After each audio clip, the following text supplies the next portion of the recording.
থাকুন কোন জায়গায় এখন কি অবস্থা যদি একটু বলতেন, কিভাবে খাওয়া দাওয়া করছেন? খাওয়া আমগুলো দিতেছে হ্যাঁ দিতেছে। রান্না করা খাবার দিতেছে? রান্না দিয়ে গেছে, রাত দিনের বেলা খিচুড়ি দিয়ে গেছে। খিচুড়ি দিয়ে গেছে, এগুলা খাইতেছেন। তো বাড়ি ঘর গুলার কি অবস্থা আপনার? বাড়ি ঘর নাই, ঘর ভাঙ্গে পড়ে গেছে। আমি খুব রাস্তায় বসা, থাকুন কোন জায়গায় আমার একটু অবদান তো দিতে হবে। এই বাচ্চাটি নিয়ে কোথায় যাবো? মানে থাকার জায়গা নাই, ঘর ভেঙে গেছে। একটা গুলো না, একটা জলে নিয়ে গেছে, সব নিয়ে গেছে।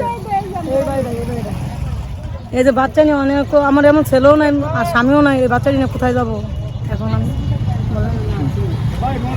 খুব আসলে আপনারা দেখতে পাচ্ছেন এখানে একজন মা আসলে আকুতি করছেন তার বাচ্চাদেরকে নিয়ে কোথায় যাবেন। আসলে তাদের ঘর বাড়ি ভেঙে গিয়েছে, হাজার হাজার মানুষ এই নদী পাড়ে আসলে আশ্রয় নিয়েছে। তাদের অবস্থা খুব খারাপ। তারা এখানে এই রাস্তার উপরে কতদিন থাকবেন, এই জন্য আসলে প্রশাসনের থেকে সাহায্য চাচ্ছেন এবং যারা আসলে স্বেচ্ছাসেবী সংগঠন রয়েছেন, আশা করছি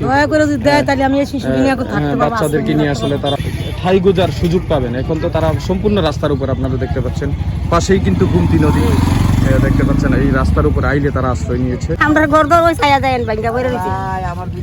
আমরা আমার ভূতের ফাইন মাই ও কত কষ্ট।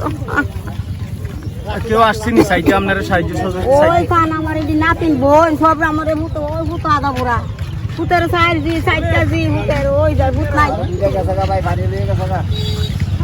আমরা গঙ্গা নিতে ঠিক তো আমরা চুরি করাম গেলে দেখেন তার আমরা বোন এটি বোন আমার বোন তারটা বোন আমার খুব কষ্ট দিন যাবো।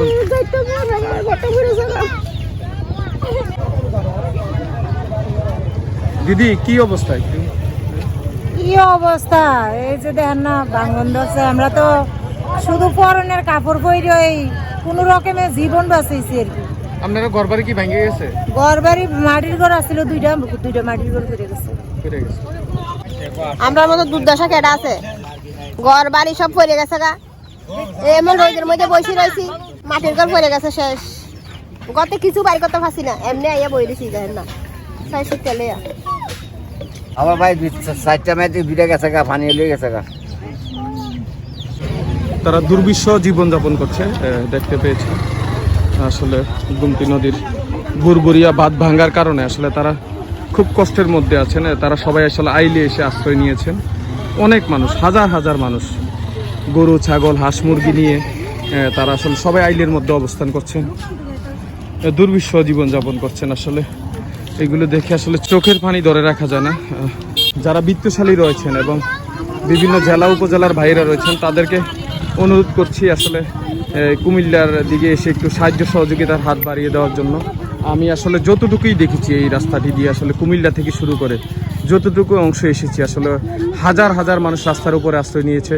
কারণ এখান দিয়ে কিন্তু বাঁধটা ভেঙেছে এই কিছুটা সামনে। আর আবারও সবাইকে অনুরোধ করছি, শহরের মধ্যে যারা বিত্তশালী রয়েছেন এবং বিভিন্ন জেলা থেকেও আসলে অনেক স্বেচ্ছাসেবী সংগঠন কাজ করেন, তাদেরকে অনুরোধ করছি তারা যেতে এসে আসলে তাদেরকে একটু সহযোগিতার হাত বাড়িয়ে দেন যার যার সামর্থ্য অনুযায়ী। কারণ সবাই আমাদের দেশের মানুষ, সবাই আসলে আমরা একে অপরের ভাই প্রত্যেকের পাশে দাঁড়ানোর চেষ্টা করব, এইটাই হোক আমাদের প্রতিজ্ঞা।